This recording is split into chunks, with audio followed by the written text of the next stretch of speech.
You like history? Well, you've come to the right place. OwlAccess Pass is back to cover one of the most historic wins in Temple history.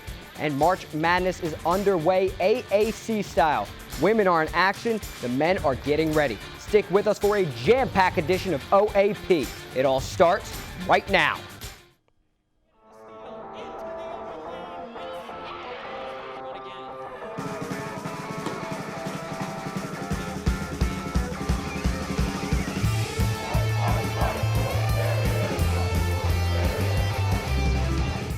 Hello and welcome to OwlAccess Pass. We're jumping right into a historic night at the Temple Sports Complex this past Saturday.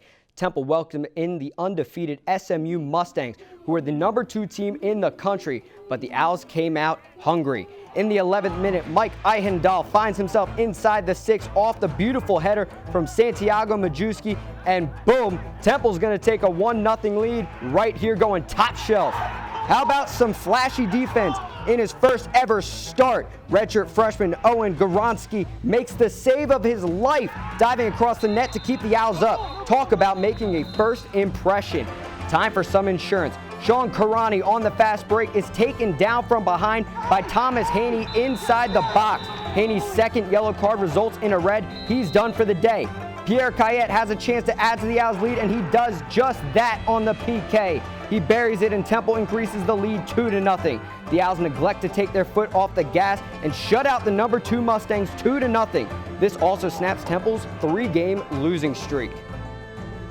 You saw the most pivotal yellow card of the game on the breakaway, but there was plenty more physicality throughout the 90 minutes. 7 yellow cards and 2 red cards were called Saturday night. Brandon Johnson will miss the Owls' next game after being called for the red card in the 86th minute. Regardless, it's all smiles for Temple after beating the highest-ranked team in program history.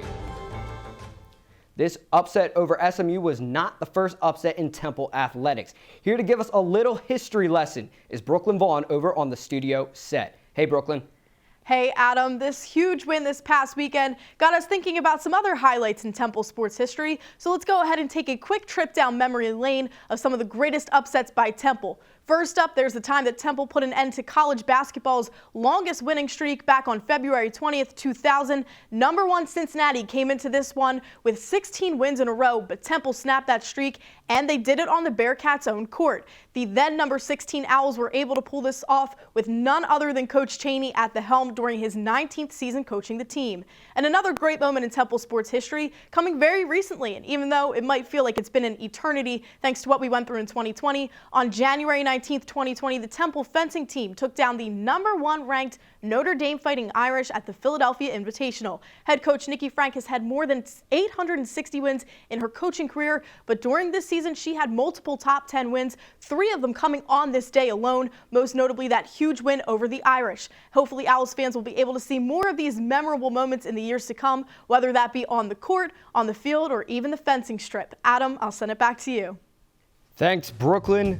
The women's soccer team was on the road this past Sunday for an out-of-conference battle against NJIT. The Owls came away with the narrow 1-0 victory. Unlike the men's game, there was only 1 yellow card in a much cleaner game. But a win is a win. Haley Gutowski picked up her second goal of the season in the 79th minute. The Owls are on the road against Cincinnati this Sunday. Well, 1 year ago, right about now, the AAC tournament was getting ready to tip off when COVID-19 canceled not just the tournament, but the entire big dance that followed. This time around, it's so far so good down in Fort Worth, Texas. Aaron McKee's squad enters the AAC tournament as the 9th seed in the conference. The Owls are scheduled to take on the 8th-seeded USF Bulls Thursday at noon on ESPNU. When the game tips off, Temple will see its first action in over 2 weeks after contact tracing canceled the remainder of the regular season for the Cherry and White. This will be the 3rd straight meeting for the Owls against the Bulls. Temple's coming off a convincing 65-47 win over USF behind Caleb Battle's 22 points on 9 of 15 shooting. Damian Dunn, who missed both games with a knee injury, is questionable for Thursday. Regardless if the redshirt freshman plays, Coach McKee and his players know that March brings out a whole different energy in college hoops. Those guys had an opportunity to play a few more games, and we hadn't. So that could be an advantage or a disadvantage for us. We know what we have to do coming in, just getting enough information, playing those guys back to back. We know they're a physical team. That's a really good team. It's a very talented team. A team that also has size, a team that has, good guard play. So just like any other team in our conference, man, we got to come prepared, ready to play. Over to the women's side, where it was a 4 versus 5 matchup between the Temple Owls and the Tulane Green Wave. Outside of Alexa Williamson, Mia Davis, and Jaisha Clinton, there was little to no offense from anyone wearing cherry in this one. Turnovers also plagued the Owls' success, and it was not enough. Tulane beats the Owls 83-73. Temple came in seeded at number 5, but are eliminated from the tournament thanks to the success of the Tulane Green Wave on Tuesday afternoon. And now over to field hockey, where the Owls were taking on Big 5 rival Villanova, looking to complete the home-and-home sweep after beating the Wildcats at Nova on Saturday. Sunday started off well with Cassie Romanchek finding the back of the net to put the Owls up early. In the third period, the Wildcats find the net for the first time all weekend off the stick of Caitlin Van Goverden. Temple has a chance to take the lead late, but the shot trickles wide. This game needed overtime, and in the extra session, it's Nova's Emily Clark sending the Wildcats home happy. Temple takes on Monmouth at Howarth Field on Friday. Off the turf and onto the gridiron. Believe it or not, there's already some football news. Looking ahead to the fall of 2021. I'm going to send it back over to my partner, Brooklyn Vaughn, for a schedule preview. Hey, Brooklyn. Hey again, Adam. It is hard to believe that about this time last year, life as we know it was flipped upside down, and since then, we've already experienced a fragmented 2020 football season, one that was plagued with injuries, scheduling conflicts, and COVID-19 cancellations for the Owls.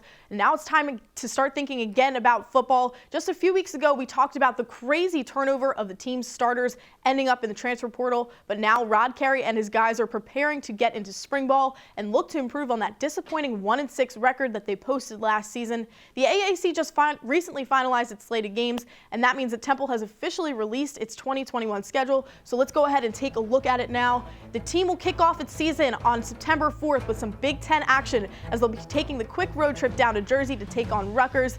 This game will kick off a 4-year series of matchups for these teams, which was supposed to begin last year but was rescheduled due to COVID.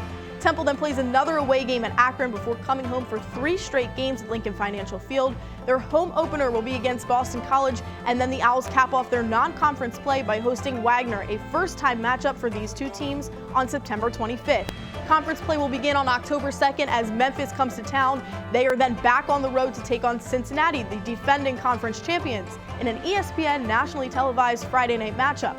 Week 7 will be a bye week for the team. They'll then resume action on the road at USF. The following weekend, Temple is back at home hosting the UCF Knights. The team will then head to Greenville, North Carolina to take on ECU. And a highly anticipated game this season comes on November 13th with that matchup against Houston. The Owls haven't seen the Cougars since 2018. They'll then finish out their season against Tulsa and Navy, and the AAC Championship is currently scheduled for December 4th. And even though that might sound like it's really far away, I am sure that it'll be here before we know it. Reporting from the studio set, I'm Brooklyn Vaughn. Adam, back to you. Thanks, Brooklyn. It's hard to believe that spring ball is already right around the corner. It's another week of Owl Sports Update coverage from the beginning of the week to the end. Owl Sports Update will be live on TUTV this Thursday at noon. Courts in Session with Josh and Sage will be back on Friday recapping how the Owls did this week in the AAC tournament. And another sports brief will be up on our social media pages next Monday. For all the latest, stay connected by following us at Owl Sports Update. And that's all the time we have today. OwlAccess Pass will return next week with the dynamic duo you see every Tuesday. Until then, stay safe, and we will talk to you soon.